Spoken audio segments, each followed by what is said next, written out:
Welcome, my name is Chris with Tampa Hillsborough County Public Library, and I am joined this evening by Ana Maria. How are you, Ana Maria? I'm good. How are you? I'm great. Good to see you. Well, Ana Maria is going to be presenting tonight, so I am going to turn off my camera and microphone and hand things over to you. So take it away, Ana Maria. I'll be here if you need me. Thank you. Hi, everybody. So, like he said, my name is Ana Maria. I'm one of the librarians here at HCPLC. I'm going to talk about the different coming of age celebrations and challenges and all the good stuff that happens around the world.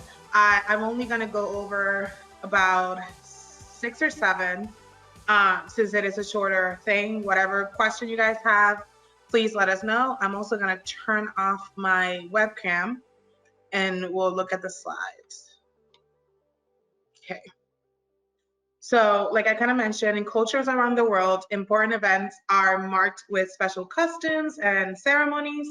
We're going to look at how some cultures and religions celebrate the coming of age when when a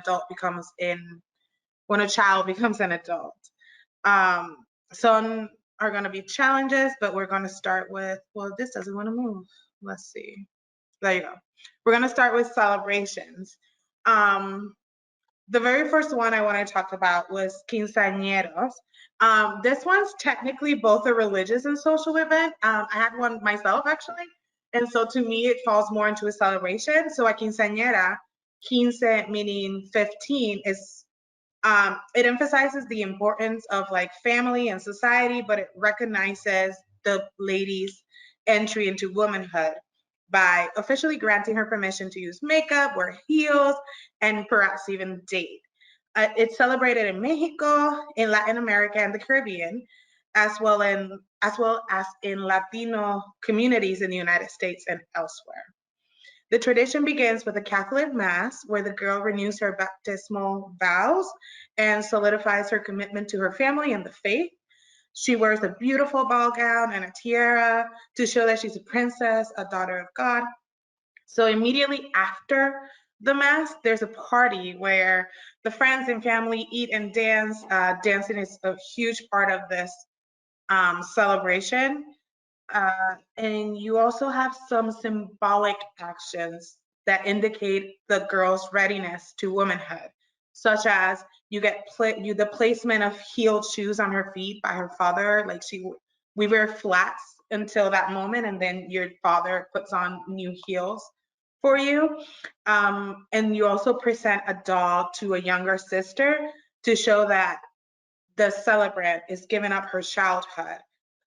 Because the Aztec and the Maya also had rite of passage customs, it is thought that the quinceañera may have actually originated as a mixture of Spanish culture, which includes Roman Catholicism, with that of indigenous people the Spaniard colonized. So it's really interesting, and it's still hugely celebrated. The next one I want to talk about was an excuse and me for saying this wrong, but I think it's Seijin no Hi. Seijin no Hi literally means the coming of age day. It happens every year in Japan on the second Monday of January.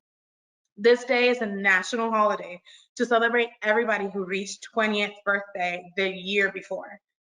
In Japanese society, you are officially an adult when you turn 20. So they now have responsibilities, but also they have newfound liberties. They're able to drink, smoke, to gamble, to drive legally. It used to be the voting age, but that was changed in 2015 from 20 to 18. So that one changed a little. For the coming of age day celebrations, many women follow an Asian tradition and wear a special formal kimono called a foriso. Um, these beautiful kimonos are brightly colored and made from silk. They're very expensive. After the ceremonies, the young adults go to have parties with their families and friends. This is a very private thing afterwards. This tradition actually started 1,200 years ago, which sounds insane. In the past, boys and girls were giving their first adult clothes and new adult name in preparation for Seijuni. Seiji no Hi. They also blacken their teeth and they put on thick makeup as signs that they had become adults. So now let's look at some religious customs. I feel like one of these many of you are very familiar with, which is the bar of bat mitzvah. Again, sorry if I say it wrong. So in the Jewish religion, boys and girls have a special ceremony to mark the start of their adult religious life. For boys, it's called a bar mitzvah, and it takes place on their 13th birthday. Bar mitzvah stands for son of commandment, where a bat mitzvah is a daughter of commandment. A Jewish can become a bat mitzvah after her 12th birthday. They must study hard before their ceremony since they have to learn the Hebrew language and they go to special classes to study their religion. Remember, they're trying to become actually part of the religion, be adults, like taking, how do you say, responsibility for yourself within the religion. The day of the ceremony, the service takes place in the synagogue where the young person reads a passage from the Torah, the Jewish holy book, and then they are blessed by the rabbi. After the service, there's a private party where the bar bat mitzvah are given gifts and good wishes by all of their family and friends. Though records of the 2nd century mention 13 as the age of religious manhood, most elements of a bar mitzvah celebration did not appear until the Middle Ages. After 1810, Reform Judaism replaced bar mitzvah with the confirmation of boys and girls together, generally on the feast of the Shabbat. In the 20th century, however, many Reformed congregations restore bat mitzvah, and then they delayed the confirmation until the age of 15 or 16. So it's really interesting to see how it changes over time. So on the other hand, you have Buddhism. In some Buddhist countries, such as Myanmar, which is where I'm focusing on, boys leave home at the age of 10 to live as a novice monk for a few days or even a few years as part of their coming of age. In Myanmar, this important ceremony is called Shimbayu. The underlying intention is to give the child the opportunity to experience a monastic life and be initiated into a knowledge of the teachings of the Buddha. This is primarily an initiation ceremony for boys, though it depends on local customs. Some of them do allow girls to participate either with an ear piercing ceremony or a novitation ceremony in a Buddhist nunnery, if there is one in proximity. In a symbolic imitation of Prince Siddhartha Gautama, before his abandonment of the palace for an ascetic life, the novices are dressed like royalty in brightly colored silk clothes, adorned with face makeup, and then they're paraded on a horseback, in a cart driven by oxen, or even upon an elephant. A clown-like entertainer holding a parasol is frequently part of the entourage, and participants enjoy music, dancing, and feasting. Following the conclusion of the collective festivities, the novice has his or her head shaven, receives a simple saffron-colored monastic robe, and a begging bowl. They then begin their instruction in Buddhist scriptures and principles within the confines of the monastery. This ritual may actually be repeated more than once during childhood and youth, and in some cases actually will lead to a choice of the monastic life upon reaching adulthood. I did want to point out that this is also depending on the means of the family. Not everybody can afford to do a very big one. So sometimes the donations giving to the monastery is what makes this possible for some of them. Okay, so not all cultures celebrate the coming of age with parties or anything like that. Some prepare them for the struggles and responsibilities that come with adulthood. When some Aboriginal boys are about 12 or 13, they go on a walkabout for about 6 months. They leave their homes and families and go into the bush, the dry, hot middle part of Australia. The idea is that they care for themselves, build their own shelters, and find their own food and water. Before they leave, their families teach them some of the skills that they will need to survive. In this um, journey, they learn about the land and about the paths taken from by their ancestors. When they return to their families, they're ready for adult responsibilities. So it is a bit of a struggle. It's really interesting to see this.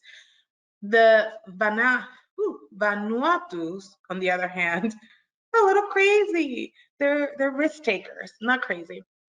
So when young boys in Vanuatu, a small island nation in the middle of the South Pacific, are ready to become men, they jump in front of their elders off a 98-foot tall tower with a vine tied to their ankles. Unlike a bungee cord, the vine lacks elasticity, so a slight miscalculation in vine length could lead to broken bones or even death. They initially begin jumping around 7 or 8, but they are permitted to jump from a shorter tower. In their first dives, their mothers will hold an item representing their childhood. And after they jump, the item is thrown away. It symbolizes the end of the childhood. As boys grow older, they will jump from taller towers, demonstrating their manliness to the crowd. The ritual begins with the least experienced jumpers on the lower platforms and ends with the most experienced ones on the higher ones. The ideal jump is high, with the diver landing close to the ground to the point of brushing their shoulders against the ground. Before diving, the jumper can get speeches, they can sing, and sometimes they do pantomimes. The ritual is associated with the annual yam harvest and is usually performed annually in the months of April, May, or June. The belief is that a good dive helps ensure a bountiful harvest. The higher the jump, the better the harvest. The really good news is that the men that who do not choose to dive or back out of diving at the last minute are not humiliated as cowards. But that can't be said for the next ritual. The Sateremaweg tribe live in the Amazon rainforest in Brazil. 13-year-old boys of this tribe go through a very painful challenge to prove that they're ready to become men. The tradition goes as so. They search the jungle for bullet ants, which are sedated by a leader who submerges them in an herbal solution. The ants then are weaved into gloves with the stingers pointed inward. An hour or so later, the ants wake up angrier than ever, and the initiation begins. Each boy has to wear the gloves for 10 minutes, and then they're expected to do so 20 times over the span of several months before the initiation is complete. Enduring the pain demonstrates the boy's readiness for manhood, and very few cry out because, like I mentioned before, doing so would demonstrate weakness and it would shame their families. I thought it'd be really interesting to also mention two traditions that have kind of changed a little over time. One of them changed very little, but the other one is completely 180. So I'll start with the Inuits. In similar fashion to the Aboriginal walkout, Inuit boys in North Baffin Island go out to the wilderness to test their hunting skills and acclimate. Oh, I can't talk now. And acclimate to the harsh Arctic weather. They do so, however, alongside their fathers when they appear to be strong enough for such an arduous journey, usually around 11 or 12. As part of the tradition, a shaman is called to open the lines of communications between men and animals. If you guys are not familiar, this is very important. They when they do kill an animal, they use all the meat, they use all the skin. They don't like wasting anything. The animals are very important in their culture. So, living in tents, playing traditional games, and eating what they catch, the elders pass on their knowledge to the young. It is an escape from the modern world of television and supermarkets, and it's a chance to sample the traditional Inuit way of life. So this used to be strictly a male tradition. Nowadays, it has been extended to young girls. Now they have these out camps that are established away from the community in order for traditional skills to be passed down and practiced by young men and women.